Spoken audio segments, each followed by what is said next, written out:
in our previous discussion, so I have discussed to you carbohydrates. Let us recall first, what are carbohydrates for? Ano bang trabaho nila sa katawan ng tao? Provides energy. Provides energy, mainly to provide energy. Now, what are the four types or classes of carbohydrates? Do we have based on its size? Classes of carbohydrates. Sige nga, apat po yun. I'll give you one example mo, no? Right? Disaccharide. Polysaccharide. And polysaccharide. Okay. So those are the four classifications. Now, if you have a monosaccharide that is aldehyde based, how do you call that? Aldose. If you have a monosaccharide that is ketone based, what do you call that? Ketose. Let's say you have a 6-carbon sugar. How will you name it?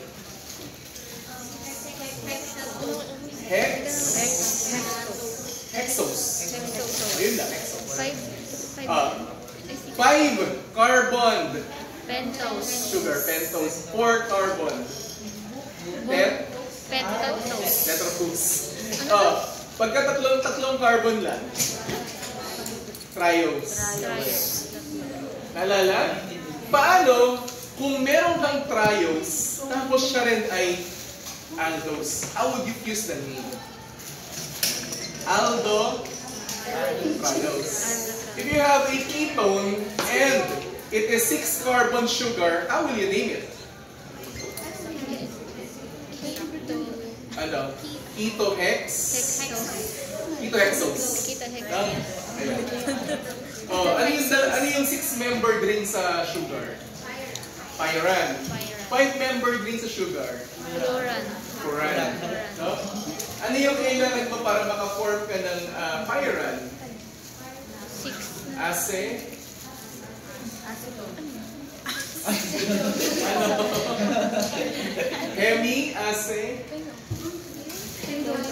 Hemiacetal. Okay. Para maka-form ka ng cyclic, no, with a ketone. Ay, kadamutan. What? Hemiketone. Yun lang. Plus, lahat yun lalabas yun sa ano yun. Okay. So, dapat marunong kayo magpangalan ng sugar. Ayun. So, dito na tayo sa amino acids. Now, with the amino acids, ito na po yung bumubuo sa ating mga protein. Now, in your body, ano ba yung proteinous na part ng katawan natin? Ano ba yung proteinous na part ng katawan? Arm? Alin dyan? Sige nga. Arm? Wala. What about your muscles, your limbs? Diba? Those are proteinous. No? Ayun. Now, class, in terms of food, what kind of food are proteinous? Ano mga protein-rich food na meron tayo? Sige nga. Meat po. Meat. Generally, lahat ng meat, no? Ayan. Meat. Eggs po. Egg, pwede. Ano pa? Meron pa? Fatty fish po. Fatty fish. Sige, meat din yun eh. Pwede na. Nila. Tofu. Pwede. Dairy products. Pwede. What kind? Milk po. Pwede, sige. So, we have many types of food that are rich in proteins, rich in amino acids. Okay.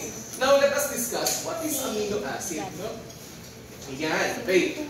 Now, class, this is the general structure of amino acid. You have a carboxylic acid group. You have an amino group. Okay. You have a side chain. No, of course. Ayan. Ayan. Then we have the alpha carbon. Okay? Ayan. Now, this is an example of amino acid. This one is lysine. No? Plus, okay.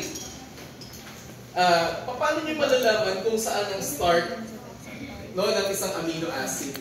You must first look for the carboxylic acid and the amine. Kung nasa yung carboxylic acid and amine functional group. Tapos, may carbon silang dinudugtungan, and then the rest, this one will be your side chain. Now, anong silbi ng side chain? Ano po ang silbi nito? No? Plus, yung side chain po ang magbibigay ng identity kay amino acid. Okay? Plus, tignan nyo kung ang sugar ay may aldose at ketose. Sa amino acid po, ito ay binubuo ng carboxylic acid at saka amine. Dalawang functional group din. Gets nyo? Okay.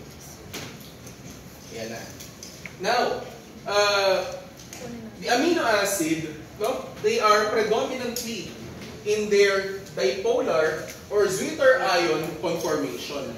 So meaning to say, in their Zwitter ion conformation, they both have positive and negative charge. Okay. And then the pH is neutral. 7. At 7 dapat ganun. Both charges meron, positive and negative. No? Yan. Plus, ito yung pinaka-reactive na form ng amino acid, yung Zwitter ion. Tandaan niyo pa class pag Zwitter ion, both positive and negative ay meron. Nasa anong negative? Nasa carboxylic or nasa amino group? Carboxylic. Nasa carboxylic. Okay? Tapos yung amine, nandun po yung positive. No? Plus, lagi yung tandaan, ang amine po, no? Kapag ka-ionized form, it's positive. Ang carboxylic acid, negative siya kung siya ay ionized. No? Okay. Ayan. So, Zwitter ionic form explains the physical property of amino acid. It is crystalline solid. No? So, ibig sabihin pala yung mga proteins pala natin, it's actually solid. No? Hindi pala sila liquid. Crystalline solid. Now, they have very high melting point. They are highly soluble in water. No? So, sa water pala sila hahalo. So, paano pag nilagay mo sila sa oil? No? So, hindi sila miscible sa oil, hindi sila mag-mix up with oil. Yung mga proteinous substance. Okay? Ayan. So, generally, no? Amino acids, they are optically active. They are chiral molecules. No? There are 4 different groups of atoms bonded to the alpha carbon. Yun siya, no? Ayan. Okay, so ito yung chirality niya. Plus, kung sa sugar, no? Most of us consumed, no? Deconfigured sugar. Sa sugar, D, yung kinoconsume natin. No? In amino acids, most of the amino acids that we have are L-configured. Ano yung sabihin ng D at saka L? Dextro-rotary. Pag D. Ibig sabihin papunta saan? Left or right? Right. Okay, kapag ka L, levo-rotary. Meaning papunta sa left. Okay? Ayun. So, ganun din pala sa amino acids. Merong D at saka L. Okay. Now, what kind of amino acid we put in our beverage, no? Especially yung mga gusto magpapayat. Yung nabibili sa grocery, anong tawag doon? Anong amino acid? Di ba bibili kayo ng L? Carbohydrate. L ano? L-carnitine. That's one example. Di ba? Carnitine. Hindi nyo alam yun? Yun nasa drinks, fit and right. Para saan daw yun? Pampapayat. Okay. Yun yung L-carnitine. Ayun yung wala sa beverage ng Hindi po. pampapayat. Hindi ako nag-consume na ganyan. Okay. Now class, ganun din po ang amino acids meron ding D at saka L. Ganun siya. Okay. Ayan. Now, example, no? Sa sugar ulit. Plus, basically, yung D at saka L na naka-base po sa penultimate, kung nasan po yung ano. Dito naman, yung placement po ng amine. No? Ayan. Bakit? Anong kami pupunta tayo? Okay, so, kapag nasa kanan po yung amine, that's D. Kapag nasa left, no? L. Okay. So dito naman sa sugar, OH tayo naka-base. Okay, nasa kanan yung OH, D. Nasa kaliwa yung OH, L. No? Basta di always Yeah. Okay.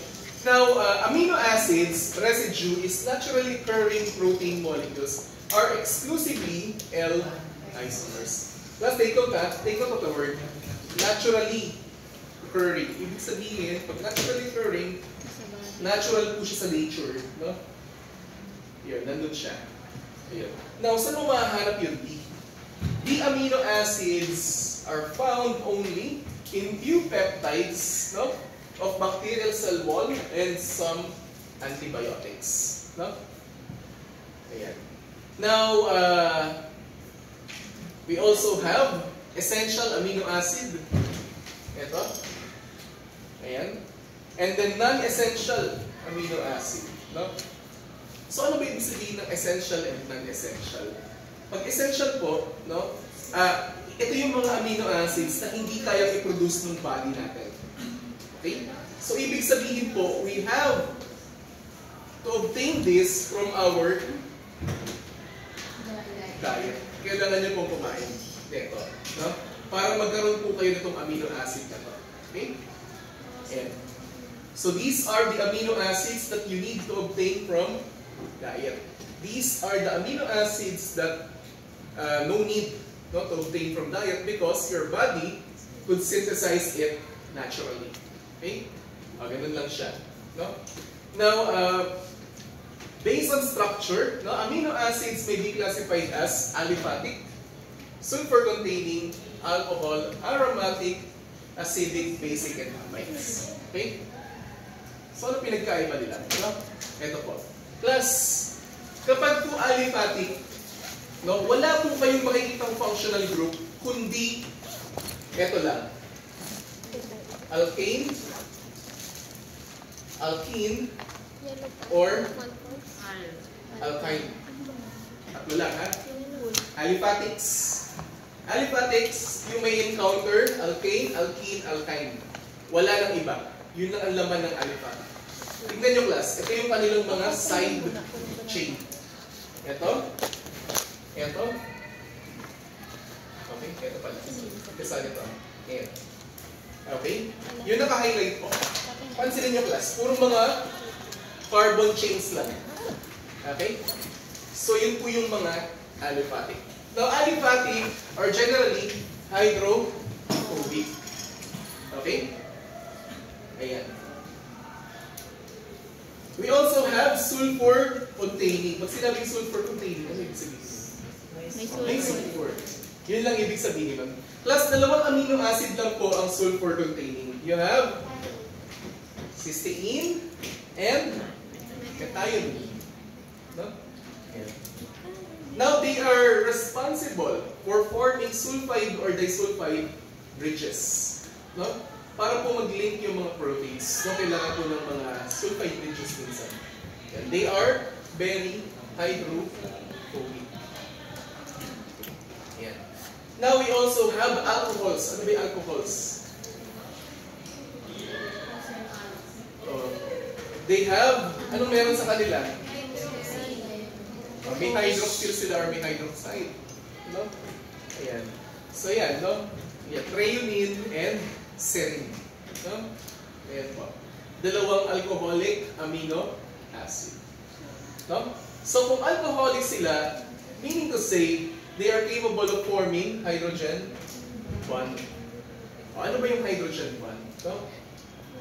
So, basically, you have hydrogen, no, attached, no, to an atom that has high electronegativity. No? So basically, meron kang hydrogen, attracted siya either kay N, nitrogen, oxygen, pwede rin chlorine, etc. No? As long as itong mga elements na nandito, they are highly electronegative. No? Kumbaga matakaw sila sa electrons. No? Attracted po si hydrogen doon. So hence, ang tawag doon is hydrogen bond. No? Ayan. Now we also have aromatics. Ayan. So aromatics, ano ba yung aromatics? Yung sinabing aromatic? May amoy. Ano yung functional group na meron ang aromatics amino acids?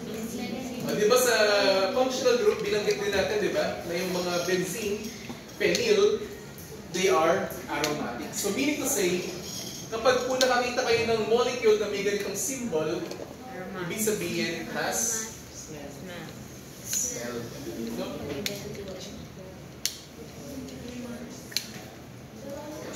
So these are aromatics. Ano nakalagay?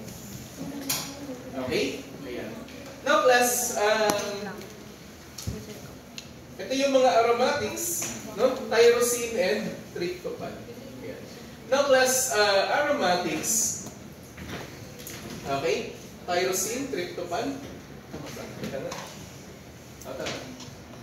Ayan. Now, account for the absorbance of light. Plus, nabanggit ko ba sa inyo na kapag may double bond, capable siya mag-absorb ng light? Okay. Tignan niyo yung structure nila. Ilang double bond lang meron? Tatlo. So, ibig sabihin, yeah, it's capable of absorbing light. No, ito rin. Double bond, double bond, double bond. Yun yung maganda sa aromatics. No? May amoy na sila, nakaka-absorb pa sila ng light. Okay? Ayan. So, paano, no? Class, for example, class, ito, no? This is an example of UV-vis spectrophotometry. Napagawa ko ba sa inyo yung UV-vis sa LMS? Anong naiintindihan niyo doon? Wala.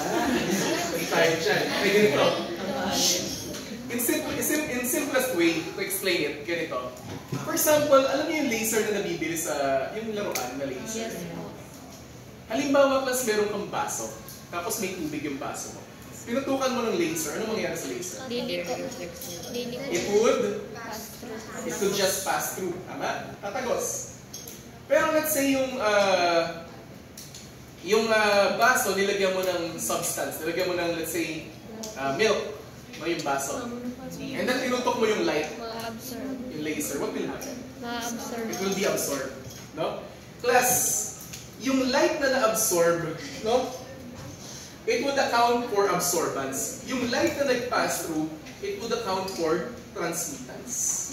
Yung tumagos, transmittance. Yung na-absorb, absorbance. Okay, ganito. The more na mas marami na tyrosine and tryptophan sa inyong protein substance or sample, the more na mas maraming light po ang pwedeng ma-absorb. Gets nyo? Ibig sabihin pala, no? The more na mas maraming light po, yung mapunta dito sa sample natin, ibig sabihin more protein.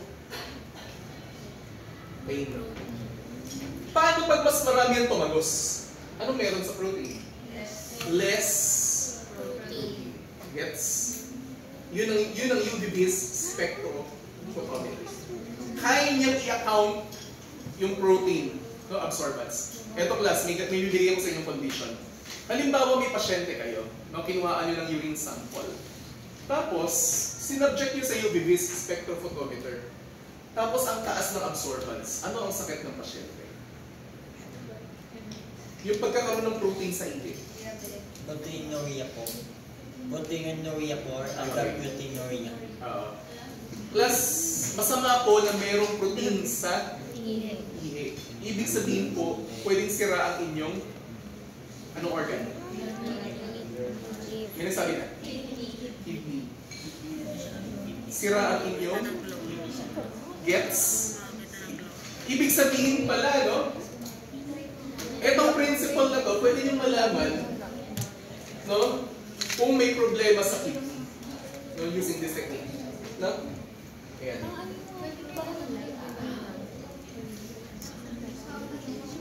Class, nagigets po ba? Nagigets? Okay, class, ito ha. Meron kayong light source. May monochromator. Para saan ang monochromator, class? Yung monochromator po, siya po ang pumipili ng wavelength. Kasi yung light natin, marami pong wavelength yan, no? Now, sa UV-vis, sabi dito, ang wavelength daw na kailangan para ma-absorb, no, ng protein is 280 nanometers. meters. So, ibig sabihin po, dun sa UV-Vis, isa-set po ninyo itong monochromator na nasa 280 nanometer para matest po ninyo kung may nakaka-absorb siya ng protein. Ito pa. Dalawa po yung pinapasukan ng light.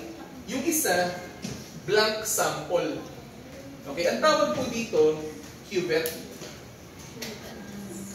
Okay? Tapos dito, meron tayong blank. Ang laman po ng blank, water lang. Ang laman po ng test cuvette, nandun po yung substance ninyo. Kaya po may blank, para ma-compare po ng computer, yung sample na walang lamang protein at yung sample na merong lamang protein. Para magkaroon po ng point of comparison yung ating UV-Vis. Don't worry, class, parating na po yung UV-Vis natin na bago. No? Maka-workshop po ko sa isa lahat. No? Ayun. Para lahat marunong gumamit. Okay? Ayan. Now, class, ito po yung curve natin, di ba? Ano yung nakasulat dito sa y-axis? Absorbance. Class, napansin nyo, ito yung wavelength sa ilalim. Kapag 230, meron ba siyang na-absorb na light? Pababa siya? Wala. Pero pagdating po ng 270 at 280, bigla pong tumaas yung absorbance. Plus, lahat po ng molecule, may kanya-kanyang absorbance. May kanya-kanyang signature absorbance. Iba po ang absorbance ng carbohydrates. Ang carbohydrates, 230. Ang protein, 260 hanggang 280. No? Ang DNA, 260. Okay? Kanya-kanyang absorbance. Hindi pare-pareho ang absorbance ng bawat molecule. No? Tandaan niyo yun, ha? Carbohydrates, ano ang absorbance? 230. DNA, 260. Yung protein, pwede maglaro sa 270, 280. Depende. No? Ayan. Okay po, naiintindihan po yun. Plus, anong amino acid na may absorbance? Dalawa lang po.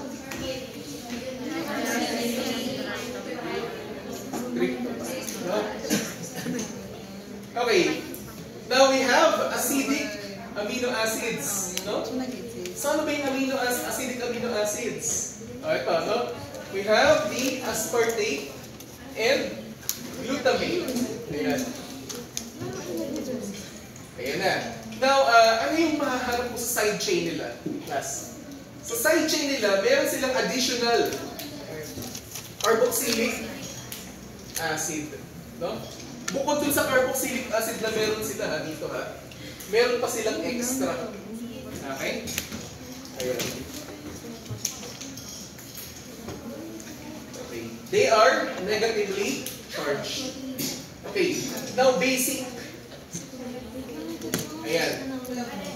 So, sa basic, ito na, they have amine. Ayan. O, NH3, no? Okay. So, dito, meron pa tayong amine pa ulit. And then, amine pa ulit. No? Ayan. Now, these are basic amino acids. Plus, bakit acidic? Bakit basic? Anong meron sa pH nila?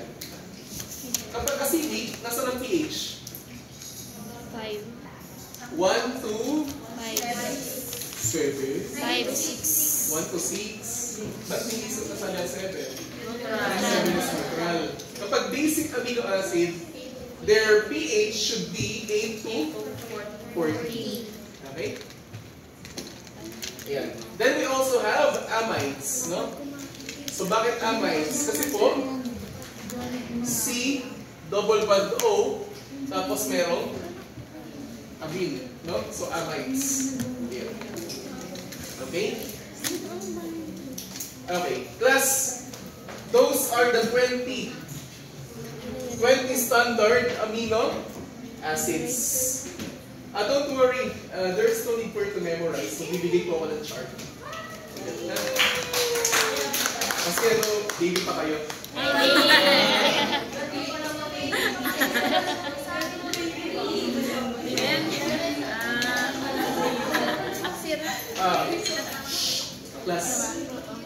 Plus, these are some uncommon amino acids. Okay. Naka-chase ka na. Kalma muna, kalma. Patapos na po. Ayan. So this one is desmosine found in elastin. Okay? Now, no? Nasaan ba dito yung alpha carbons? Class, ano yung dapat yung tandaan para mahanap ang alpha carbon? Nasaan po ang alpha carbon dito? Dapat meron siyang nakadugtong na carboxylic acid. Isa yun. Pangalawa, dapat may nakadugtong din sa kanyang amine. O, sino sa mga carbon na to ang nakakompleto ng dalawang requirement? O, saan? Ito, no? Ito? Sa kaliwa. Isa. Dalawa. Sa baba. Tatlo. Now class, ilang amino acid yung nagsama-sama para mabuo po yung desmosine? Apat. Tapos tandaan nyo, 1 alpha carbon is equivalent to 1 amino acid. Okay? Ayan. Some uncommon amino acid we have ornithine, citrulline. Okay, class, may mapapansin kayo sa pangalan nila. Ang amino acid, ano yung common sa pangalan nila? They end with iodine. Eh sa carbohydrates ba? Saan nagtatapos ang pangalan? OS. Tapos sa amino acid, I-N. No? Okay. Ayan. Now, class, pwede ba paghiwa-hiwalayin ang amino acid? Pwede po. No? Through electrophoresis. No?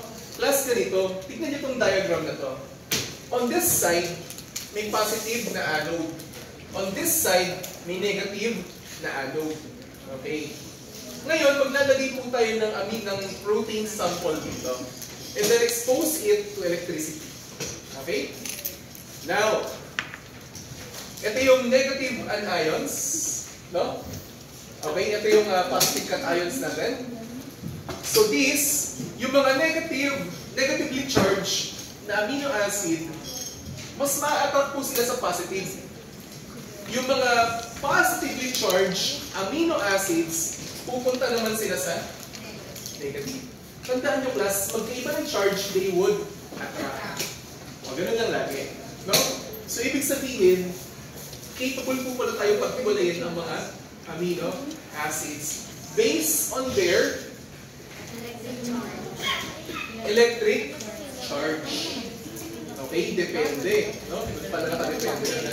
Plus, huwag kang nalimutan ko, based on their electric charge. Okay. O, peptides. Okay, plus, ganito. Alam na natin kung ano ang amino acid. No? Yan. Ngayon, paano mo pinagsasama yung amino acid plus another amino acid? Paano mo sila pagsasamahin? Anong tawag dun sa bond? Okay, ang tawag po dun sa bond is sa sugar, anong tawag sa bond sugar? Glycosidic bond. Tandaan nyo yun, ha? Sugar, glycosidic bond. Amino acids, peptide bond. E paano pag lipids? Ester linkage. Or esterification. Ester linkage.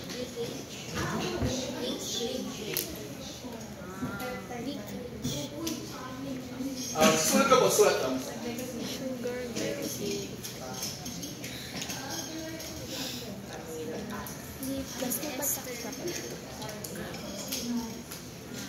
Gusto mo na yung dilatang.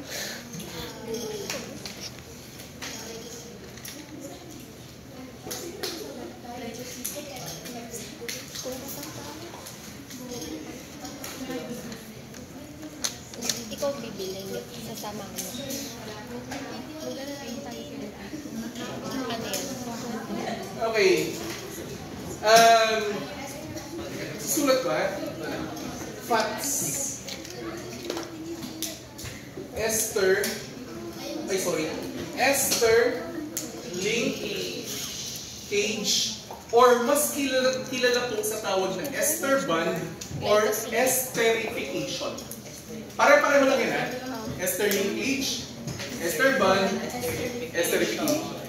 Oh. Alam niyo pala sa science, maraming terminology na magkakapareho lang talaga sila. I'll give you example. Cytosol, cytoplasm. Anong pinagkaiba? Spelling lang. Definition, tubig sa loob ng cell. Ako sa kwento. Diba? Okay. So ito, ester linkage. Mas sanay kasi akong tawagin siya ester linkage. No? Ngayon, sa DNA, anong tawag sa bond na meron sa DNA? No?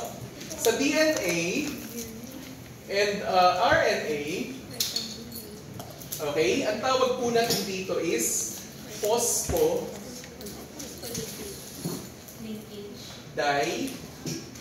diester bond, or pwede mo rin siya tawaging linkage. Last ganito, actually, bakit nagkaroon ng linkage at bakit nagkaroon ng bond na word? Okay, ganito na, no? Sa chemistry po kasi, some are organic chemists, some are biochemists. Iba yung approach ng biochemist sa approach ng organic chemist. Actually, mayroon ng ruling na gusto nilang gawin, iisa na lang. Magkaroon ng united terminology. In short, unitim.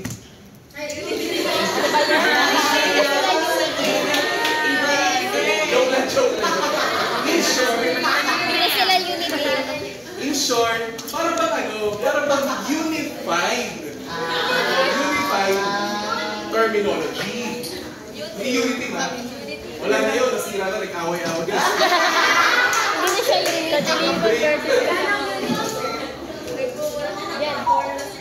Nag-ano na sila, nag-uwala na. Last time, sorry. Nakopyan nyo ba? Sorry, nakopyan nyo? Yes! Okay. Tandaan nyo yun ha, lalabasin sa finals ninyo ha, yung 4 na ba? Tandaan ha, sige na. Class, eto. Kapag pinagsasama po, yung dalawang amino acid, okay? Tandaan nyo to ha. Meron po tayong water molecule na kailangan mong erase. Okay? Class, pag pinagsasama ang dalawang amino acid, kailangan mong mag-release ng water. It's a form of dehydration. No? Okay. Ayan. Now, peptides, ang tawag po sa amino acids na merong hindi lalagpas, not more than 50 residue. They are called peptides or oligopeptides. If they have less than 10,000 Daltons ang kanilang molecular weight, okay, we call it polypeptide. Proteins, if they have more than 10,000 Daltons of molecular weight. Plus, teka lang, ano ang pinagkaiba ng Dalton at saka ng atomic mass? Actually, class, ganito. For every one atomic mass unit, malapit po siya sa isang Dalton. Okay, mali ito.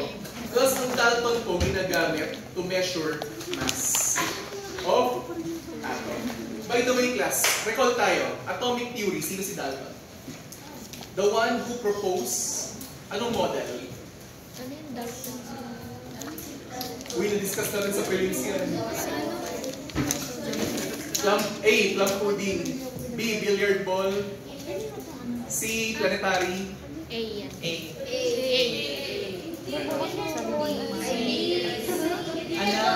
Billiard. Yung plum pudding kasi meron ng kasamang mga electrons. Diba? Kaya po Dalton, no, sa kanyang in-honor yung pangalan na to. Okay? Yung unit na Dalton. No? Oh. Who knows? Malay niya sa future. Ito ba si Agra? O AG. Palit sa silver. Joke lang. May AG na pala. AGR. Meron ba? May J? Tama. Jones. O J. No? Those are surnames. No? Ano pang unit ang surname ng isang scientist? Have you encountered letter N? Newton. That's Newton. No? Okay. Now, class, ito po yung ating peptide, no? Ayan na siya. Oh. Class, ito. Ilang peptide bond ang meron tayo? 4. 1, 2, 3, 4. No? 1, 2, 3, 4. 4. Plus, kung meron kayong 4 na peptide bond, ilang amino acid ang pinagsama-sama nyo? 4. Dalawa. Plus 1. Okay. Plus, yung pagbibilang nyo ng amino acid ay nakadepende sa side. Yung pagbibilang nyo po ng amino acid, nakadepende po sa dami ng side chain. Okay, ganito technique, class. Kung meron po kayong 4, no, na peptide bond, lagi pong plus 1. Yun po yung number ng amino acid. Gets nyo? O, ganun lang siya, no? Yun po yung number ng amino acid. Gets? Okay. Ayan. No? So, ito po ang peptide. Huwag na to. Class, ganito. Pag magpapangalan po kayo ng peptide, pwede nyo pong gamitin yung 3 letters, or pwede nyo rin gamitin yung single letter, or pwede rin po, no, na ang gagamitin ninyo is, okay, papalitan nyo ng INE, yung INE papalitan nyo ng YL. Kasi yung pinakadulo, yung C-terminal, yun po ilalagay nyo ng INE. So, ano example na? Ano? Okay. For example, ito, class. Di ba 3 letters to? So, mangyayari dito, cereal, glycil, okay, phenyl,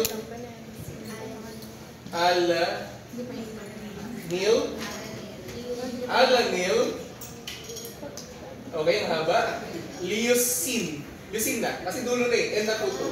INE na yung dulo. Yan yung magiging pangalan ng peptide. No? Ano mas gusto nyo pagpapangalan? Single letter. Ito na lang, no? Kahit ako eh. Ang hirap pagsulat eh, mahaba kasi. Okay? Plus, ang tawag sa dulo na to,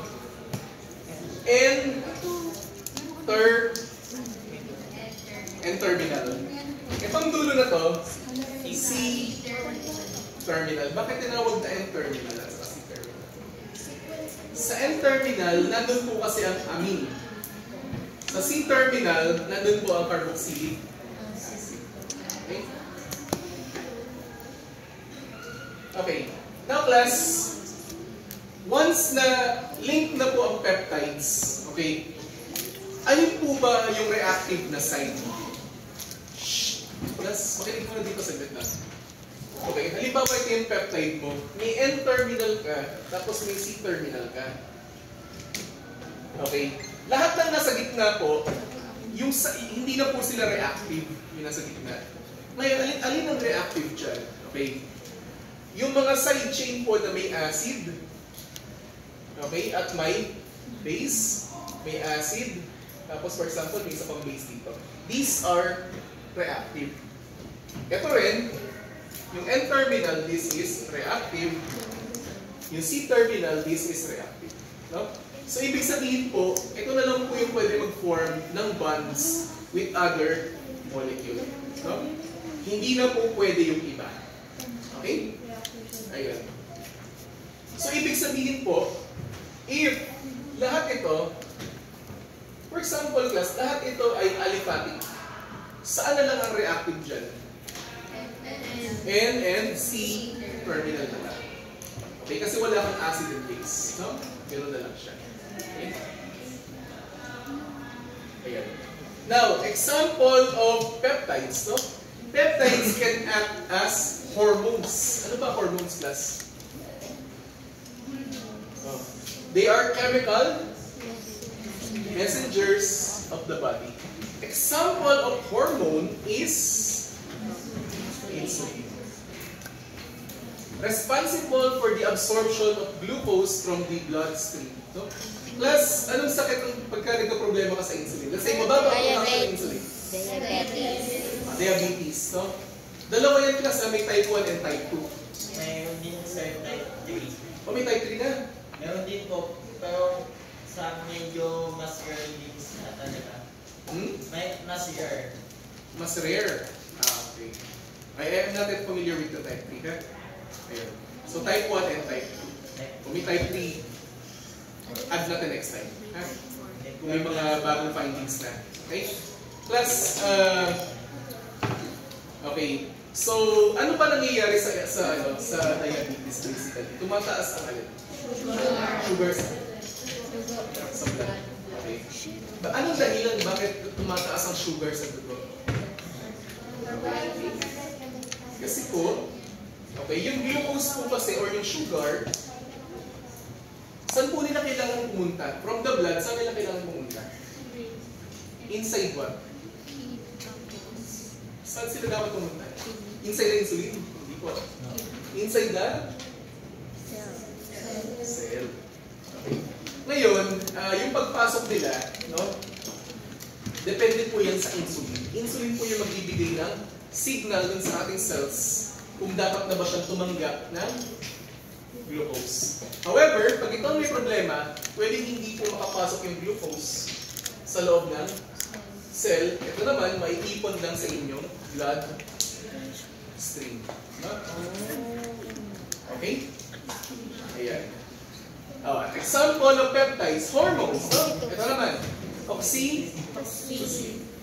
Stimulates the uterine contraction. No? Ayan. Vasopressin or vasopressin. No? Prevents urination at night. Example na lang to, don't worry. Hindi na to, Okay. Aspartame. No? A dipeptide. Class, yung aspartame po, madalas din po siya tawagin bilang magic sugar. Maraming substance na tinatawag na magic sugar, no? Bakit sila tinatawag na magic sugar? No, sila. Bakit? Kasi po, kaunting amount lang, masamis na agad yung product. Okay? Now, class, ito. Ito ha, okay. Ito class, madalas po itong nilalagay sa soft drinks. Okay? Bakit? Kasi po yung mga manufacturer ng soft drinks, they would like to cost cut. Diba? Imagine class, bibili ka ng isang sako ng asukal. Mahal yun, di ba? Isang sako ng asukal, mahal. Tapos ilaban mo sa isang ganito lang. Let's say isang garapon lang ng aspartame. Tapos konting budbud mo lang, lahat yung matamis na. Saan ka mas kikita? Aspartame. Yun nga lang, ito. Okay. Lahat kayo may cellphone ngayon, di ba? Lahat may Google. Okay. I want you to Google the word aspartame and the word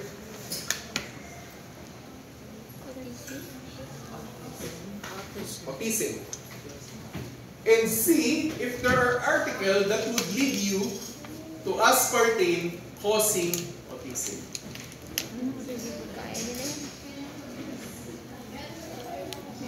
Meron? Meron ba kahit news? CNN? Yeah. Yes. Plus, yung aspartame po, also known as magic sugar, can cause. Kaya nowadays, tumataas ang case ng autism kasi soft drinks becomes a regular drink. Hindi po. Kailangan po, halimbawa, mother, tapos may baby. Minum ng soft drinks. Pwede magkain? Kaya